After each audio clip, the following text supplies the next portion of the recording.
스라 사람 야시엘이다. 아멘. 역대상 11장 20절부터 47절까지 본문입니다. 군사 중에 큰 용사, 군사 중에 큰 용사라는 말씀의 제목입니다. 역대상 44번째 시간인데요. 어제 이어서 11장에서는 다윗에게 있는 용사들을 계속해서 설명하고 있습니다. 26절의 말씀으로 보겠습니다. 26절 말씀. 또 군사 중에 큰 용사는 요압의 아우 아사헬과 베들레헴 사람 도도의 아들 엘하난과. 자, 군사 중에 큰 용사들에 관한 내용을 소개하고 있습니다. 다윗이 왕으로 세워졌을 때 그를 도왔던 용사들의 명단을 본문에서 설명하고 있는 것이죠. 자, 본절부터 마지막까지는 우리가 이제 다윗의 30인 용사라고 익히 알려져 그렇게 불리우던 자들에 관한 명단들을 지금 언급하고 있습니다. 사무엘하 23장에서는 37명이었더라 이렇게 기록을 하고 있는데요. 본문의 이름을 보면 48명에서 11명이 추가되는 것으로 살펴볼 수 있습니다. 자, 이 정도로 많이 있었다는 거죠. 자, 특징들이 있는데요. 이 사람들의 특징들은 어떤 상대를 진멸하거나 적군을 물리치는 일, 자, 이게 이제 용사로 감당하는 일이 되겠죠. 그런데 그 위용들을 보면 그들이 올렸던 공들이 어떤 것인지 살펴보면 엄청난 능력을 발휘하는 자들이었음을 본문은 설명하고 있습니다. 한 사람이 몇백 명을 죽이기도 하고요. 또 사자를 죽이기도 하고요. 또 키 큰 애굽 사람을 무기도 없이 빼앗아가지고 죽이기도 합니다. 일반 사람, 보통 사람들이 감당하기 어려운 능력이지요. 자, 이러므로 용사라고 하는 개념이 어떤 것인가? 우리가 보통 이제 1대 17 정도 우스갯소리로 옛날 영화에서 나왔던 그 어떤 구절 때문에 1대 17 정도 이기면 대단하다, 어마어마하다. 한 사람을 이기기도 힘든데 10사람을 이기기도 하는데 그 정도의 능력이 안 되는 거죠. 한 사람이 몇백 명을 죽이기도 하고 또 짐승 중에서 가장 아주 무섭고 가장 용맹하다는 사자를 잡아 죽이기도 하고 또 당시 이제 큰 힘센 장사들이었던 애굽 사람을 죽이게 했던 것을. 그러므로 용사라고 하는 개념은 일반 사람이 감당하는 그 이상의 놀라운 능력들을 가지고 있는 사람, 특별한 사명들을 감당하는 사람이었음을 우리 본문을 통해서 살펴볼 수 있습니다. 이처럼 이스라엘 나라가 온전히 세워지는 데 있어서는 많은 사람들이 돕는 자로 다윗을 도왔는데요. 다윗뿐만 아니라 그 돕는 자들의 능력도 사람들의 능력 그 이상을 가지고 있음을 알 수 있습니다. 그 능력과 힘이 어디에서 왔느냐? 성경은 항상 하나님의 능력으로부터 나왔다라는 것을 보여주고 있죠. 그래서 공동체가 세워지는데 또는 교회가 온전히 세워지는데 나라가 온전히 세워지는 데는 귀한 지도자가 필요할 뿐만 아니라 그를 돕는 자도 필요한데 그 돕는 자들의 능력 또한 일반인의 능력을 훨씬 뛰어넘는 일반 사람으로 감당할 수 없는 엄청난 특별한 능력을 가진 자들이었음을 알 수 있습니다. 그러므로 하나님의 나라가 세워진다는 것이 어떤 것인가를 우리가 또 이 모습을 통해서 이해해 볼 수 있는데 열심히 해서 감당할 수 있는 사람이 한두 명 모여서 몇 사람이 감당해서 할 수 있는 능력이 아니라 한 사람이 300명 정도를 감당하고 짐승의 왕인, 동물의 왕인 사자 정도를 죽일 수 있고 키 큰 사람, 애굽 사람 정도는 쉽게 이길 수 있는 정도의 능력을 가진 것이기 때문에 사람의 능력이 아니라 하나님이 공급하시는 특별한 능력을 가진 자들의 힘으로 세워진 것이 바로 하나님의 나라, 하나님의 공동체의 모습이 되는 것임을 알 수 있습니다. 우리가 보통 이제 믿음의 공동체 또는 교회 이렇게 얘기할 때 힘에 지나도록 수고하시는 분들의 이야기를 듣게 됩니다. 근데 이 정도 그 수고조차도 우리가 칭찬을 하지요. 왜냐하면 일반인들조차 감당할 수 없는 힘에 지나도록 수고하는 것이기 때문입니다. 그런데 성경에서 하나님을 따르는 자들의 능력은 훨씬 더 비범하고 특별함을 설명하고 있습니다. 그러므로 우리의 기도의 지경이 오늘 새벽에는 이렇게 기도해야 되겠구나라는 마음을 주셨는데요. 한 사람이 300명을 감당할 수 있는 정도가 된다고 합니다. 놀라운 얘기 아닙니까? 한 용사가 300을 이길 수 있다. 엄청난 능력이 될 것이고요. 또 사자를 이길 수 있는 능력이 되기도 하고 또는 키 큰 애굽 사람을 감당할 정도의 능력이 되는 것을 보면서 우리가 바라고 원하는 것은 사람들의 모임을 통해 온전하는 그 정도의 수준이 아니라 훨씬 더 크고 용맹스럽고 뛰어난 모양임을 우리 가운데 설명을 하고 있는 것입니다. 자, 사람의 능력으로 세워지는 것이 아니라 하나님의 힘과 도우심을 통해 세워지는 모임과 공동체와 교회가 되게 하여 주시옵소서. 그래서 어떻게 그런 일이 있을 수 있을까? 모두가 듣고 놀라는 큰일, 이것들이 우리가 살아있는 동안 우리가 섬기는 교회와 또 우리가 속해 있는 가정과 또 모임과 공동체 가운데 나타나게 하여 주시옵소서. 우리 기도 지국을 이렇게 넓히시는 하나님의 의도가 아니었나라는 생각이 듭니다. 이 말씀을 현재 듣고 있는 사람들이 누굽니까? 역대기 말씀이죠. 자, 바벨론 포로로 끌려갔다가 다시 돌아온 사람입니다. 한마디로 이야기하면 루저들이죠. 실패한 사람들 아니겠습니까? 포로로 끌려갔다 온 사람들이 어떻게 용맹함을 가질 수 있을까요?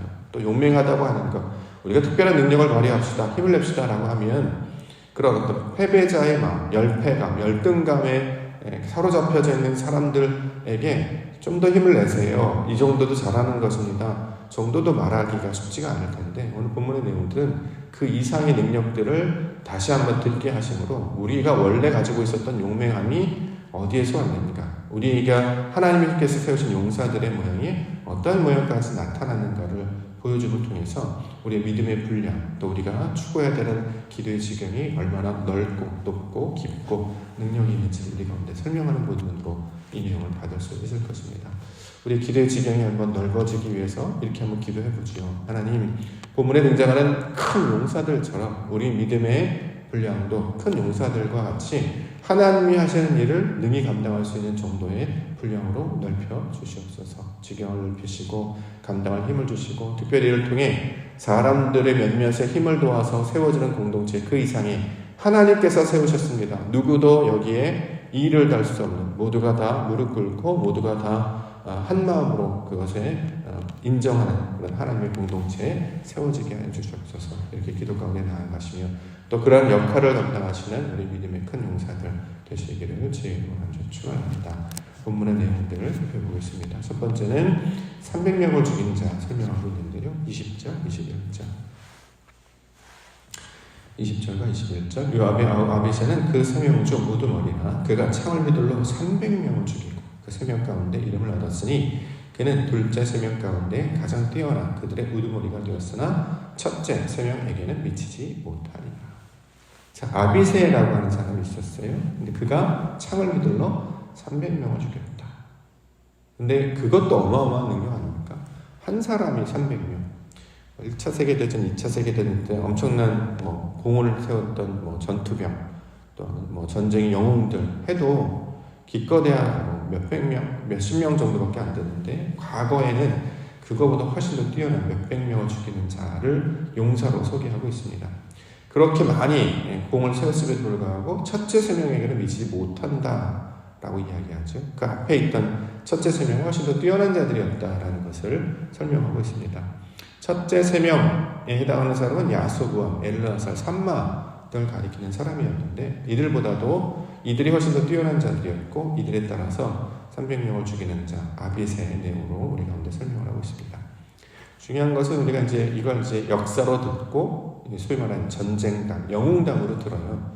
와, 그런 일이 있었구나. 감동하는 것으로 끝나는 것으로 간다면 성경의 말씀을 우리가 약화시키는 거겠죠. 우리 성경의 말씀은 살아있는 하나님의 말씀이고 우리에게 적용 가능한 진리의 말씀이기 때문에 이 말씀 우리에게 적용을 해본다면 본문에 등장하는 용사들은 말씀을 가진 자, 다시 말해 영적 싸움을 감당하는 믿음의 용사들의 모양을 우리 가운데 상징적으로 보여주고 있는 내용이지요.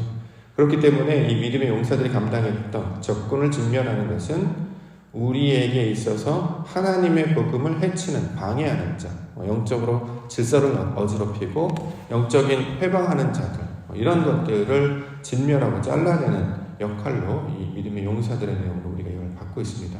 그러면 우리에게 이걸 적용을 해본다고 하면 공동체를 어지럽히는 여러 가지 교훈들을 들고 나오는 사람들, 그런 세력들이 있습니다. 갈라디아서 보면 다른 복음이라고 이야기하죠. 교회는 진리로 세워져야 되고 하나님의 말씀으로 세워져야 되지 않겠습니까? 근데 교회 안에 자꾸 다른 것들이 들어오게 됩니다. 실용주의라든가 또 세상에서 말하는 이런 것들이 들어와서 소위 말해 세속화되는 것들이 벌어지고 있죠. 근데 이게 분별이 없으니까 좋은 게 좋은 거다 그래서 다 받아들인단 말이죠. 세상에서 그렇게 하니까 우리도 그렇게 합시다. 그래서 세상의 모양들 따라가면서 문제는 이제 그렇게 됐을 때 그것이 과연 하나님 복음에 유익한 것인가라는 것에 대한 살핌이 없이 무조건 받아들이다 보니까 아무런 효과도 나타나지 못하고 오히려 그것 때문에 질서가 어지럽히는 일들을 많이 보게 됩니다. 우리가 이제 코로나 시대를 지나오면서 우리가 감당해야 되는 것은 다시 진리의 깃발 안에서 말씀 안에 온전히 세워지는 교회 공동체를 세우는 것이 목적이 되지 않겠습니까? 그렇기 때문에 우리가 이 세상에 이렇게 젖어 있어서 빠져 있었던 애굽의 문화, 바벨론의 어떤 교훈들 이런 것들이 다 사라져고 이걸 제거해 나가야 할 것이죠. 자, 그런 제거하는 일에 앞장서는 일들이 바로 믿음의 용사들, 오늘 본문에 등장하는 그런 자들이 감당하는 역할이 될 것입니다. 우리가 어저께도 이제 함께 이야기를 나눴습니다만 교회 공동체가 추구해야 될 가치들이 있단 말이죠. 성실, 공의, 정직함, 헌신, 구제, 예배 이런 것들이 더 중요한 가치가 되어야 되는 것인데 점점 사람들은 이제 실용주의, 편안함 이게 이제 들어오다 보니까 어떤 공동체, 한몸 되어서 모이기를 힘쓰기보다 점점 더 자기 것으로 또 심지어는 말씀으로 한몸 되기보다는 이제 소위 말하는 이제 파당을 이루는 것으로 또 어떤 하나의 목소리를 맞추어서 연합하기보다는 각자 뿔뿔이 흩어지는 것으로 자기의 목소리에 힘을 내는 것으로 이렇게 이제 사람이 주인되는 경향들이 나타나는데 이것들이 무너지고 온전히 하나의 것으로 하나님의 말씀으로 한몸 되는 은혜의 역사가 있어야 할 것입니다. 이를 위해서는 교회에 본들이 필요하죠. 믿음의 본. 아, 저렇게 하는 것이구나. 아, 이렇게 하는 것이구나. 이런 것들이 바로 오늘 본문에 해당하는 믿음의 용사들이 감당하는 우리 전쟁과 같은 내용이 될 것입니다. 왜냐하면 그 믿음의 본이라고 하는 것이 영적 싸움에서 승리하지 않으면 결코 일어나지 않기 때문입니다. 예를 들어서 새벽 기도, 주중 기도, 이런 여러 가지 일들이 있겠죠. 우리 나라 교회가 지금까지 전통적으로 잘 지켜왔던 신앙의 유산들이 있지 않겠습니까? 이런 것들이 이제 많이 약하겠죠. 이제 온라인이 많아지고 또 줌, 또 코로나 사건 이후에 사람들이 편안함을 추구하다 보니까 말씀은 어디서든지 들으면 되는 거 아닌가. 그래서 나아가서 몸을 들이고 마음을 들이는 전인격적인 신앙생활을 하기보다는 사변적이거나 소위 말하는 지식적인 것에 머무르게 되는 신앙생활로 이제 빠지게 되는데 다시 이런 것에서 우리가 이겨나와서 하나님의 나라와 뜻을 우리 감당하는 일들을 감당해야 할 것입니다. 저와 여러분들이 그 일에 수입을 받는 우리 귀한 믿음의 용사 되시기를 주의 이름으로 축원합니다. 사자를 죽이는 자 22절 각셀의 용사 손자 여호야다의 아들 분하야는 용감한 사람이라. 그가 모압 아리엘의 아들 둘을 죽였고 또 눈 올 때에 함정에 내려가서 사자 한 마리를 죽였습니다. 자, 용감한 사람 분하야, 세우다라는 뜻을 가지고 있는데요. 여기 이제 본문에 보면 이제 사자 아들을 죽였다 이렇게 얘기를 하기 때문에 큰 짐승을 이제 용맹하게 무찌른 용사의 이름으로 설명을 하죠. 그럼 우리에게 이제 적용을 해보면 우리 사자를 죽일 수는 없는 거 아니겠습니까? 우리 도시에 사자 등장하는 것도 아니고 우리는 어떻게 해야 되는가? 본문에 보니 사자를 죽였다라고 하는 것은 사람에게 있어서 올무가 되는 것, 본문에 보니 함정이 등장하기 때문에 걸림돌이 되는 것, 자, 이런 것들을 제거하는 것으로 적용을 해볼 수 있을 것입니다. 자, 우리에게 분명히 걸림돌이 되고 그것이 우리 발목을 잡고 또 우리에게 쓴뿌리가 되어서 오랫동안 우리를 붙드는 것들이 되어 와서 우리를 힘들게 합니다. 그럼 누군가는 그것을 극복해내야 되지 않겠습니까? 과거의 것들, 사람의 생각들, 그래서 진리의 말씀이 세워지기보다는 사람의 목소리가 힘을 내는 어떤 그런 것들, 자, 이런 것들을 제거하는 일이 있어야 되겠죠. 우리 교단은 개혁주의를 표방하기 때문에 개혁주의 표인 교회는 날마다 새로워져야 된다라는 모토를 붙잡고 있습니다. 따라서 믿음의 그 진리를 굳건히 세우지만 사람의 뜻으로 세워진 바벨과 같은 것들은 얼마든지 무너뜨리고 깨뜨려 버려야 된다는 거죠. 사람들이 만들어 놓은 교훈, 또 유산 이런 것들은 늘 타파되어야 할 것입니다. 전도회가 또는 어떤 교회 안의 모임이 점점 친목 모임으로 빠지는 것, 이거 주의해야 합니다. 사람들끼리 모이는 모임으로 빠지지 않도록 진리를 수호하고 하나님의 말씀을 붙드는 공동체가 되어야 된다는 거죠. 그래서 이 공동체마다 이제 믿음의 사람들을 지도자로, 구역장으로 또는 우리 장로님들을 또 권사님들을 세워놓으셨는데 우리가 늘 함께 연합하여서 있을 때마다 그 내용이 세상으로 흘러가지 않도록 붙들고 있는 것, 이것이 사자를 잡는 용사의 모습과도 똑같은 것으로 우리 가운데 나타날 수 있습니다. 사람들은 모이면 세상 말들 하기 좋아하죠. 자기 자랑하기 좋아하고, 또 세상의 어떤 허튼 이야기들, 대표적인 거, 세상의 어떤 뉴스거리들, 이런 것들을 해서 시간을 소비하는 경우가 많은데, 그것으로 모이기 하기 위해서 교회가 모이는 것이 아니고 예배, 다시 말해 하나님의 이름을 높이기 위해서 모인 것이기 때문에 우리가 이것을 놓치지 않도록 용사로서 모임과 공동체마다 하나님의 일들을 감당하는 은혜가 있기를 원합니다. 마지막으로 23절, 애굽 사람을 죽이는 이야기.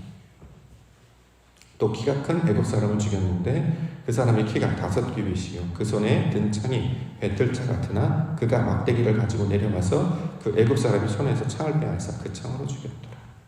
자, 애굽 사람을 죽였습니다. 키도 크고 큰 무기를 갖고 있었다는 거예요. 근데 그걸 어떻게 이겨내냐? 막대기 하나 가지고 와서 오히려 그걸 빼앗아서 그를 이겼다.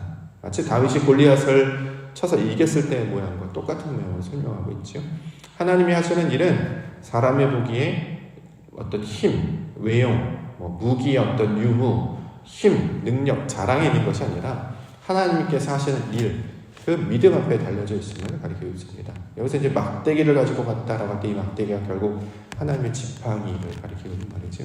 하나님께서 인도하심을 따라 나아갈 때 마침내 세상의 것들을 이기는 믿음의 승리의 모습을 이 키 큰 사람 애굽 사람을 죽이는 것으로 설명합니다. 애굽은 바로 우리 육신된 본성을 가리키고 있는 말이죠. 결국 사람의 변화는 사람의 능력이나 어떤 조건에 있는 것이 아니라 온전히 하나님께서 역사하시는 주권적 역사에 달려있음을 우리 가운데 가르쳐주고 있습니다.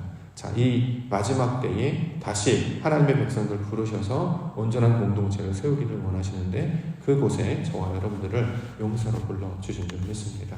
오늘도 믿음의 용사로 살아가게 하여 주시옵소서. 그래서 사람이 높아지는 것이 아니라 사람들의 생각들이 높아지는 것이 아니라 하나님의 주인 되시며 그리스도가 머리 되며 아버지의 진리의 말씀을 온전히 따르는 자들 다 되게 하셔서 누구도 높아지지 아니하고 하나님 앞에 겸손히 무릎 꿇고 오직 주만 섬기며 그렇게 하나님의 나라를 세워가는 영적 전쟁에서 승리하는 용사들 되게 하여 주시옵소서. 이렇게 기도 가운데 나아가며 하나님의 거룩한 백성도 설하시는 우리 믿음의 하나님 되시기를 주의 이름으로 축원합니다. 기도하겠습니다.